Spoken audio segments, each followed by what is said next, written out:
مفتی مبشر احمد ربانی Islamic scholar حاملہ یا حائضہ عورت کے روزے کا حکم۔ اسی طرح عورت حالت حمل یا حالت رضاعت کی صورت میں روزہ نہیں رکھ پاتی اور بعد میں بھی اس کے لیے رکھنے کا وہی پرابلم پیدا ہو جائے، مشکل ہو،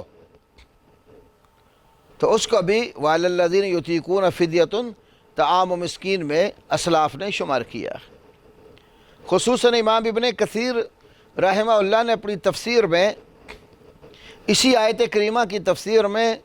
سیدنا عبداللہ ابن عباس اور سیدنا عبداللہ ابن عمر رضی اللہ تعالی عنہما سے یہ روایات صحیحہ درج کی ہیں کہ حاملہ اور مرضعہ بھی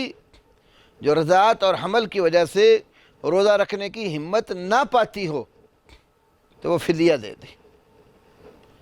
بعض لوگ کہتے ہیں کہ وہ بعد میں روزہ رکھے گی، لیکن روزہ رکھنے کی وہی صورت ہے کہ جب اس کے اندر ہمت اور طاقت ہو۔ اگر ہمت اور طاقت نہیں ہے، بچے کی ولادت ہوتی ہے، بعد میں پھر 40 دن گزرتے ہیں، پھر آگے لاغر یا کمزور ہو جاتی ہے، پھر ولادت کے سلسلے پیدا ہو جاتے ہیں، رضاعت کے مسائل پیدا ہو جاتے ہیں، تو ایسی صورت میں فدیہ دینے کی اس کو رخصت ہے۔ یہ عبداللہ ابن عمر اور عبداللہ ابن عباس رضی اللہ تعالی عنہما سے صحیح روایات موجود ہیں۔